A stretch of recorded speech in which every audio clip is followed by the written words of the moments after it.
Bonjour les amis, dans une première vidéo que vous trouverez en dessous dans la description, je vous annonçais qu'on allait parcourir ensemble ce bouquin qui s'appelle GAFAnomics, comprendre les super pouvoirs des GAFA pour jouer à armes égales, dont j'ai assuré la rédaction et la coordination pour mes amis de Faber Novel, parce que je pense qu'avec eux, les GAFA, dont j'ai déjà dit qu'en fait il ne s'agissait pas seulement des 4 du GAFA, mais de toutes les entreprises qui, en gros, réinventaient l'économie.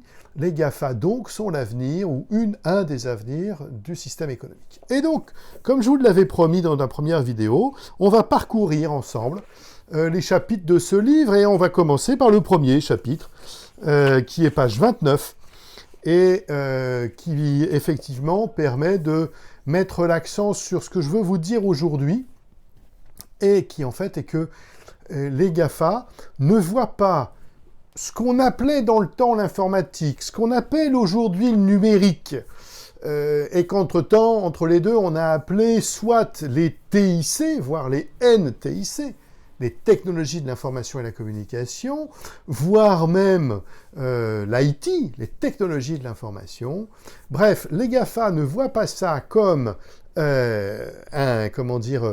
une charge pour l'entreprise, mais comme un investissement et en quelque sorte comme une matière première. Et c'est ce qui va faire une de leurs particularités. La première, il y en a quelques autres, et dans cette première vidéo, je voudrais qu'on voit ensemble, ou qu'on revienne ensemble sur cette notion de le numérique comme matière première, et pas comme, j'allais dire, mal nécessaire, entre guillemets.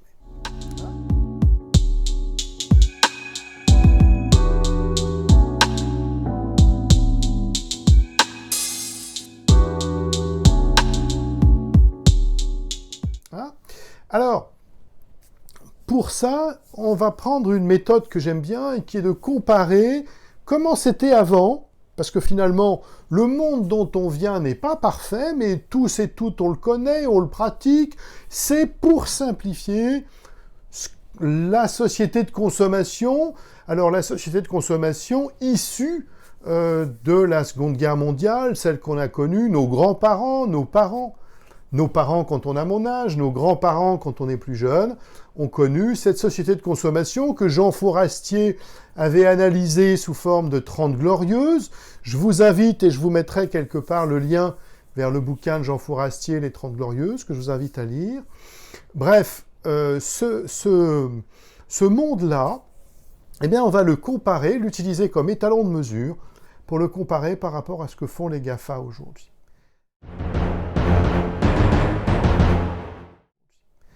Et donc, le monde dont on vient, le monde de la société de consommation, c'est finalement un monde centré sur la fabrication, le produit, le métier, le process, l'organisation et l'informatique là-dedans, ce qu'ils appelaient l'informatique, ce qu'on appelait l'informatique dans les années 60, 70, 80, presque 90. En fait, on verra que les années 90 sont celles du basculement de l'informatique à la technologie de l'information et de la communication. Bref, l'informatique dans ce temps-là est une informatique d'automatisation. Qu'est-ce que ça veut dire? Ça veut dire qu'on cherche à faire plus vite, plus efficacement, moins cher, le même métier, les mêmes fonctions, les mêmes processus. D'accord? Et on a vu apparaître dans la société de consommation des SI de facturation, des SI de gestion du client, des SI, encore mieux, de gestion des processus, et toutes celles et tous ceux d'entre vous qui ont fait du SAP voient ce que je veux dire, c'est-à-dire en fait une informatique entre guillemets industrielle, centrée sur des process, des méthodes, des organisations, et censée reproduire à l'identique tout en automatisant les choses. C'est ça, l'informatique dans la société de consommation. D'accord ? Et quand vous y réfléchissez bien, finalement, tout est centré là-dessus. Toutes celles et tous ceux d'entre vous qui ont fait du CRM voient ce que je veux dire, qui consiste à faire rentrer au chausse-pied, en quelque sorte, le client dans un processus informatique. Voilà, ça c'est la façon dont la société industrielle conçoit l'informatique. Des systèmes qui permettent d'automatiser, de rendre plus... Évidemment, d'automatiser, de faciliter. La conséquence de cette approche, c'est qu'en fait, l'informatique est évidemment vue comme un centre de coût. Et donc, l'objectif de l'informatique, c'est toujours le fameux retour sur investissement. Je vais chercher à dépenser de l'informatique pour gagner sur autre chose. L'informatique, je prends le terme informatique, je pourrais prendre le terme technologie de l'information, IT, ce serait pareil, système d'information, ça irait dans le même sens. Ça cherche à faire la même chose en moins cher, la même chose en plus efficace, et le mot-clé de tout ça, vous le connaissez, c'est le ROI, le Retour on Investment, le retour sur investissement. Bref, je ne vais pas aller plus loin, tous et toutes, vous voyez exactement ce que je veux dire, cette informatique-là, l'informatique de la société de consommation, c'est une informatique industrielle, c'est une informatique centrée sur les coûts, c'est une informatique qui est vue comme un centre de coûts, et donc comme une, on va dire, une opportunité de réduire les coûts.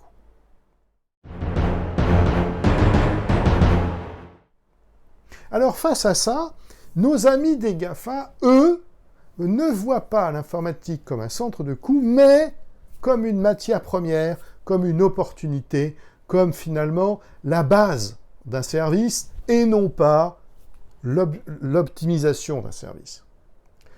Et ça leur permet quoi? Ça leur permet d'abord d'inventer ou de proposer des services qui ne seraient pas possibles sans l'informatique. Et ça, c'est très important. Le moteur de recherche de Google n'existe pas en papier, ne peut pas exister en papier. Pour aller encore plus loin, LinkedIn ne peut pas exister en papier. Alors, il y a eu une époque où on a essayé de faire des annuaires.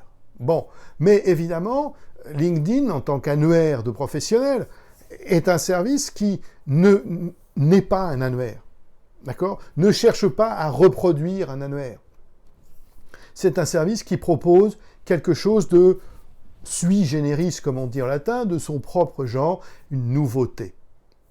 Évidemment, la même chose avec Facebook, évidemment, la même chose avec, par exemple, Wikipédia. J'aime beaucoup cet exemple. Prenons l'exemple de Wikipédia, il est très bon. Wikipédia est un GAFA, dans la définition que nous avons choisie, parce que Wikipédia remet en forme, remet en cause la gestion même du savoir. Quand on peut comparer Wikipédia et l'Encyclopædia Britannica, qui était une référence, tout les oppose, et pas seulement le fait que ce n'est mis à jour que tous les ans, tous les 2 ans, tous les 10 ans. C'est pas ça le sujet. Le sujet, c'est même pas non plus remettre à jour le fait que c'est écrit par un certain nombre de gens et pas par des experts. C'est même pas ça le sujet. Wikipédia remet en cause parce que le rapport même au savoir change. Parce que la façon dont on va traiter le savoir change. Donc nos amis des GAFA voient le numérique comme une opportunité pour proposer des services et non pas des services automatisés. Pour le dire autrement, la plupart des services proposés par les entreprises de l'économie traditionnelle peuvent être réalisés sans l'informatique. On peut encore débrancher, voire, on fait en sorte d'avoir des modes dégradés qui fonctionnent sans l'informatique. Regardez bien dans le monde merveilleux des lignes de production, il y a des plans qui disent, des plans de sauvegarde dans lesquels on imagine de travailler sans SAP. Dans les lignes de production automobiles, on peut marcher sans informatique. C'est compliqué, c'est difficile, c'est moins productif, mais ça fonctionne. Alors que le moteur de recherche de Google, sans informatique, il ne marche pas.